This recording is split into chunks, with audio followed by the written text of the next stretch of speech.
You're listening to the Sean O'Connell Show from the Murdoch Hyundai Studio of ESPN 700 and 92.1 FM. Have him do a scout. Hour 2 of the Sean O'Connell Show continues here on a Friday.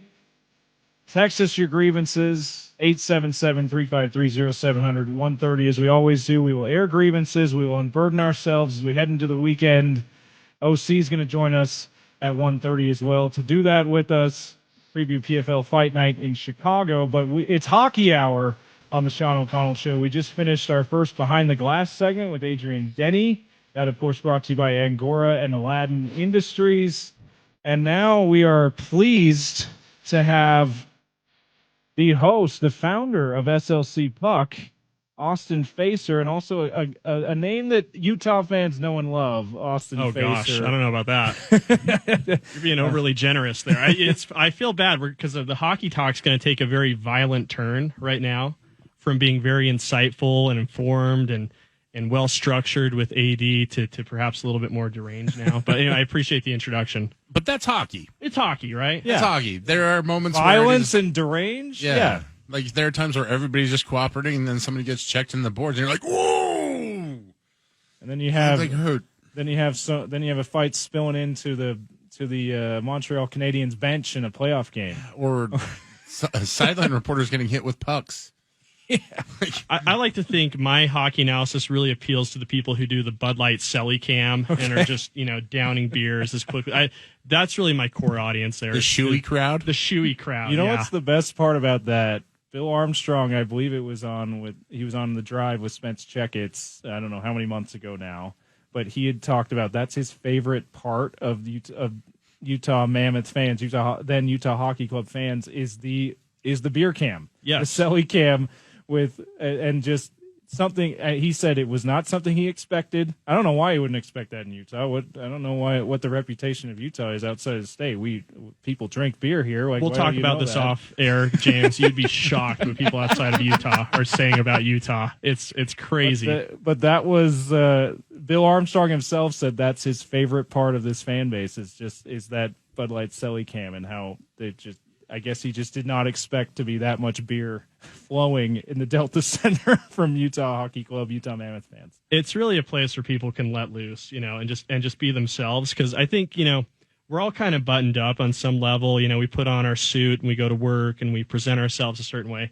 But we all really kind of want to drink a beer out of our shoe, too, at the same time. You know what I mean? Like, we all just kind of want to do that. And so when we see other people do it, it's just, it's fun. It's like very liberating, very, very empowering. That is the first thought when I pick up my shoes in the morning is like, why is there not a beer in here to drink? Yeah, this is suspiciously dry. Or, swig, flavored soda, whatever might be your thing. Whatever hydrates your just try your it system. once. You might like it. Yeah, exactly. Just adds flavor to it. But I think it's interesting because we're actually kind of going on two ends of the spectrum here. Adrian has the behind the scenes stuff, has been a part of local hockey for such a long time, also worked with a franchise down in Arizona, so he has that perspective. I think you have more men on the street, in the arena kind of thing. I'm in the trenches. Yeah. Which is nice because I really think that as sports evolve, you want to see all of it, right? Like you want to get the breakdowns, but if it's too breakdown heavy, and I always had this issue, when people would want to talk about football, it's like I'm talking about the same stuff all the time. But what's interesting to me is what's going on outside of the sphere. What are fans doing? How are they interacting with the team? That kind of stuff. And I think it's, especially with the specialization of content and media coverage and everything like that, it does open up the possibility to a lot more of it. And that's what I've always appreciated with SLC Puck, that and the costumes. Yes, thank you. Appreciate that. Yeah, Halloween deal. October is a big month for us. We're not sponsored by Spirit Halloween yet. So it's not like costume. We'll send out some feelers to get some cost because that is, it is an independently funded show, and a considerable portion of our budget does go towards costumes and and other, I try to decorate the stage. The important stuff. Yeah, the stuff people actually care about, props are great. Costco memberships, perhaps. Yeah. Like, you've had that's year, a write-off. man. Yeah. It's amazing. I sat down with my tax guy and just kind of went over what I had to buy to do what I thought the show was. And he's like, oh, that's a write-off. That's a write-off. We'll call those uniforms. I hope nobody from the IRS is listening. I hope, but I appreciate that. I think, sports media is really evolving in a big way. And I think I look at guys like Pat McAfee kind of as leading the charge, like what the next generation is going to be. And it's, I again, very kind words you said, but, I think for me, I like doing SLC Puck in a way that just makes me laugh.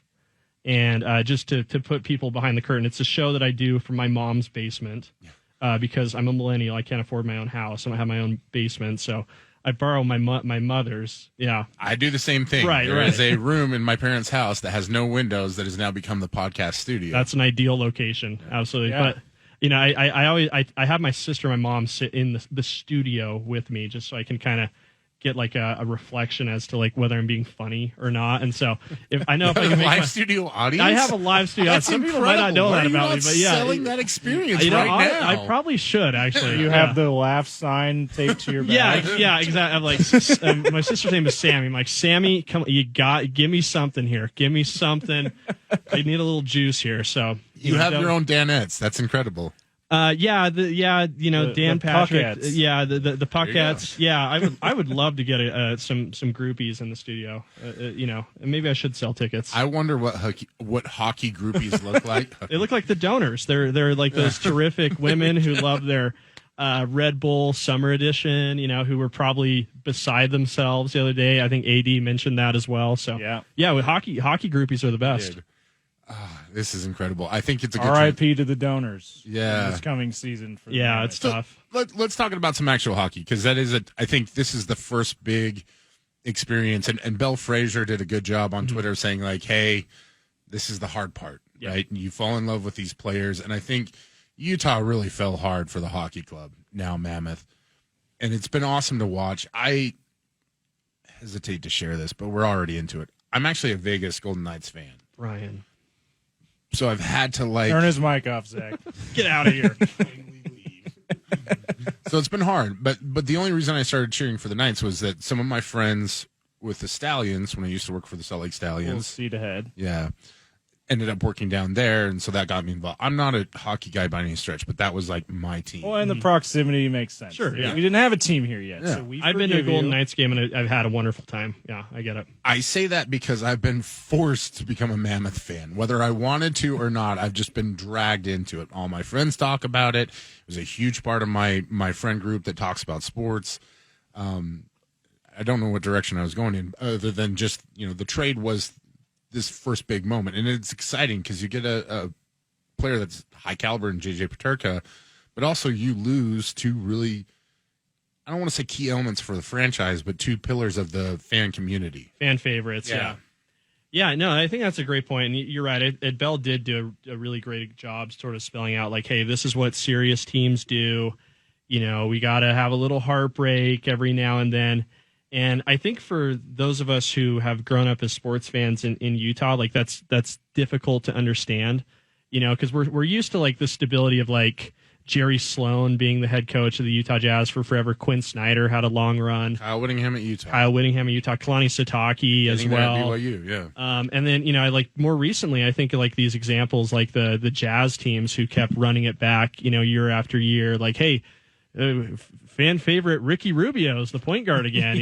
Isn't that great? And I always found that a little bit frustrating as a Jazz fan, where I'm I do feel comfortable seeing Ricky Rubio suit up as the point guard for the Utah Jazz, but I don't think he's the guy that can take us to the NBA Finals. So, do we want to win a championship, or do we want to have our favorite players on the team? Exactly right. So that's totally relate. Yeah, that's the paradox, right? So, for me to see Bill Armstrong, general manager of the Utah Mammoth, make this move where he's hey, donors be darned, we're gonna ship out some guys to get the best possible product on the ice, because what matters to us is not the fact that and we love that you guys have this fun little thing with the Red Bull and all that. It is a riot, but it's going to be more incredible to have that Stanley Cup parade down State Street, and I think it shows they're a serious team.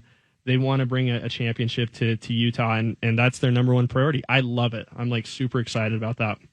It does seem like the consensus is that the Mammoth won the trade. And again, not a hockey guy, so I don't want to provide too much of my analysis, but I can always tell just from the reactions on social media and whatnot, if something is a win, this feels like a massive win for them. Right. Again, I don't know that this pushes them to that parade immediately right now, but what it does is it adds another piece as you're building on track to that future. Well, what makes the trade like really exciting is what they didn't have to give up. Like the fact that they retained that 4th overall pick and still got this guy who, by the way, would have been the second leading scorer on the Utah Hockey Club last season. So again, they bring in a guy who's 23, AD spelled out really well. He's a great goal scorer, left-handed shot. So he'll be on the, I might be wrong on this. He'll be on the opposite dot as Dylan Guenther. So we're looking at a line that has two incredible, sniper options at Dylan Guenther and JJ Peterka. That's pretty electric. And they still have the ability to either one, draft an elite player like AD was spelling out, or trade that pick for someone who can give some immediate help. So it's a great trade, but the best part is what they didn't have to give up to get Peterka. So for newer hockey fans, and Bryan and I certainly fall into that camp, one of the interesting things that I observed watching the Panthers win the Cup and hearing how Peterka might fit into this team is that he's not going to be. They don't plan on him being a first line player, and I mentioned the Panthers because so many of their top players, Sam Bennett included, not first line guys. So as a guy, I grew up, more of a basketball fan. It's like having your 6th man of the year with a guy who's your second leading scorer. Yeah. Right. So it kind of, I guess, educate us on why it's good to have that kind of prolific guy be on a separate line from a guy like Clayton Keller. Well, talking about the Panthers, I think like one of the things that made them so potent and so scary to play against is they were able to roll 4 forward lines that kind of played a pretty similar style. And, obviously hockey, you change on the fly. I was going to say, it's hard to keep track of, what line's on the ice right now because of how quick the substitutions happen. Yeah, that's kind of the big challenge that, coaches and players, deal with. And again, these changes, they happen on the fly. They're so quick. So in Florida's case, they had 4 forward groups that were just extremely aggressive on the forecheck, which is, going after the puck in the offensive zone, trying to get it back, all that good stuff. So again, like the more you can like roll out like a complete lineup, guys who can play, at any point of the 60-minute game, because, basketball, right, you can count on your starters probably finishing the game for you at the last 5 minutes, right? The last 5 minutes of a hockey game, you might rely on all 4 of those forward groups at any given point. So in those last 5 minutes. So yeah, I think the more well-rounded out the roster is, from top to bottom, the better off you'll be. Like the Golden Knights definitely benefited from that when they made their Stanley Cup final run as a expansion team. They didn't have like a ton of superstars, but they had 4 really solid lines. Depth. Yeah, solid depth. And I think you saw that a little bit with the Stanley Cup finals where the Oilers just didn't have. It wasn't necessarily a case of depth, but they didn't have the fortitude all the way through it to withstand the punishing approach that the Panthers play with. And that's one of those things to where it's the unique part about hockey is it's a lot more like football in the sense of you've got more guys that are playing that are contributing all the time. And so the deeper you can build that team, and then if you add a star here and there, I think it really makes a difference. Oilers this year kind of shifted that a little bit, not as deep, but they added Corey Perry, right? Yep. Extremely talented, well-known guy within hockey circles. Sometimes former MVP. Yep. Yeah. I actually knew Corey Perry from his Anaheim Ducks days. Right. But Quack. Sorry. Wrong Ducks. No Banks. No Banks on this Ducks. No Charlie Conway either. The captain, Charlie Conway. I'm going to land this plane at some point in time, but I guess the thing is that the approach that the hockey club, that the Mammoth are taking right now is to really get that on on point in terms of we've got all this young talent, we've got all these guys, so that when the time comes, if the time comes, and you do need to go out and get a star, maybe there is already a star on the roster too, because it seems like some of those guys have had really, really positive off seasons in terms of development. Yeah, totally. Yeah, a super young team, and it's funny to hear Bill Armstrong talk about like the trajectory he sees these guys on. He's like, we don't see guys hit their prime really until they're like 27, 28.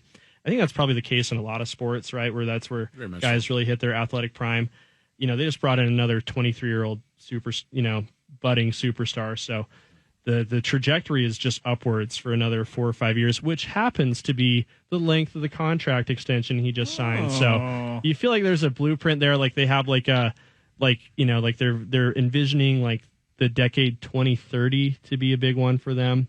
So I think that's what they're building for. But I think they can expedite this a little bit. And I think the ability to trade or draft a really good player tonight will be interesting to watch. It does seem the more that we talk about it that the direction that they will go in is drafting somebody that they really, really like, and again, potentially maybe even moving up if Frundell or one of those others. I think the hard part about it is the teams that are in front of them likely don't want to give up that pick either.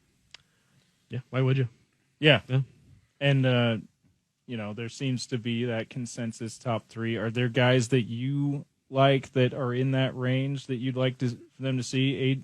AD told us it looks like all the mocks are looking at a center that the Utah Hockey Club will draft. Is that where you think they should go? Is one of those talented young centers? Yeah, there's an interesting notion going on right now. The rumor is the New York Islanders want to move up or get another top 10 pick so they can pick not only Matthew Schaefer at 1, but somewhere within the top 10 take James Higgins, who Boston hometown kid, went to Boston College last year. There's a funny notion that I just saw on Twitter that thinks it would be a little diabolical for Utah to swoop in and take him at 4, and if for no other reason than to perhaps troll or bait the Islanders into swinging it. If that's the guy they really want, they have a ton of leverage in that case. So I think that's a funny idea. If for no other reason than to cause what did the Joker say in The Dark Knight? He's an agent of chaos or something. I'm an agent of chaos. Yeah, I think this is your movie guy over here. Yeah, thank you, James. That was a good impression. I thought we had what's his name? R.I.P. Heath Ledger, R.I.P. I thought we had Heath Ledger in here with us, but I think that could common be a real misconception. Yeah, sorry, I had to do the lip smacking. You're taller than Heath Ledger. That's the thing. But so I think that's a funny note. If for no other reason than to be, mischievous, I think that could be an interesting thing. Hey, you want Higgins that badly? Maybe you can give us who you just picked number 1. I could see Bill Armstrong pulling something like that after some of the comments that he's made this week. Yeah. It's all about leverage, folks. All about leverage. And really, realistically, they can do whatever they want at the 4th pick. Mm-hmm. They're in a great spot, and I think it's fun to talk about that kind of stuff. But GMs are going to make the moves that they think are going to do the best for the franchise, and maybe there are some conversations with the New York group that will lead them to do something and make a trade down the road. Hard to say. Before we get too far out of the, so I want to say one thing. Austin obviously knows his hockey. Played hockey in high school. You now play in a men's league. Okay, yes. We have a fun team name that's a little innuendo, so I'm going to refrain from saying it on air. But for all the updates you need on my team's progress, and by the way, I don't say this to brag. I haven't played hockey in since high school, so it's my first summer in quite a while. I've found myself on the ice, and I'm at a goal per game pace this season. So I'm really proud of Bill Armstrong. You listening? Yeah, I think I could be. I think I'd be a great choice at 4. But I do too. My team is on the ice tonight at the Oval. I believe we're at 9:45. So again, any groupies out there, you're welcome to swing by and enjoy the game. Yeah, certainly must watch. I've been hearing that you have a scoop on the Stanley Cup champions and a certain local eatery. I wouldn't say scoop, but I think I played a little bit of detective here. I think you have a journalism background. We should clarify that. Yeah, Austin Facer finds out. reading the tea leaves here. But yeah, I think Zach maybe has this queued up for us. Hockey World wants to know about your relationship with a certain restaurant in Salt Lake City. Oh, yeah. Yeah, I don't really have too much of a relationship. I think I stayed in that night, but I did fake send a bunch of my teammates to a hot spot there that they walked 30 minutes to and hated it. We landed in Salt Lake and nobody's been there before, so we're driving to the hotel. It was like an awkward time. Anybody know a spot? Mm-hmm. Like, nobody's going to know a spot. So I just think, top of my head, I'm like, I'm good buddies with Clayton Keller, so why don't I just be like, make something up? I was like, well, Clayton Keller said this place is really good. And then I just go on my phone. I'm like, all right, I got to find a place that looks like trash, but that's not far enough where they have to walk to, but so far that they're like, did we just waste, like, what did we do? Yeah. So I found a place that was like 29 minutes away walk, sent it to him, and then Eki was in charge of the maps. And he's always, like, fibbing a bit. So he's like, it's only, like, 15 minutes. Like, it's only, like, whatever. So by the time they got there, they walked in, and they immediately opened the door and were like, he got us, didn't he? It was awful. Nate Schmidt still, like, he calls me the name of the restaurant. That's his nickname for me. So that was funny. That was a very funny. And I'm just under the sheets in my room just crying, laughing at the text coming back. So it was a good time. First off, Matthew Tkachuk, devious as H. Yes, he is. That He's man very is mischievous. Very impressive. Well done by him. Yeah, to be that quick thinking it through Jim Halpert would be proud of very much. Tkachuk. Yeah. Or do you want to tell us what the nickname is now? Tell us the story. Well, again, I don't know this, but as Bryan alluded to, I've just kind of used my journalism skills and my problem solving abilities to kind of piece this together. And with the help of some other online sleuths in the local hockey community, I love that this became like a big topic of discussion on like Reddit and like Facebook and all that. A lot of people did a lot of great work, but I think the consensus was it was either one of two places. It was either Beto's on 4th South or across the street a little bit further, Chuck-A-Rama. And so let me tell you this. I personally believe it was Chuck-A-Rama, and I have a few reasons to think that. I just pulled up the Google Maps directions from the Grand America, which I believe is the hotel the Panthers stay at. That's where a lot of teams stay. It's that or Hotel Monaco. Yeah, exactly.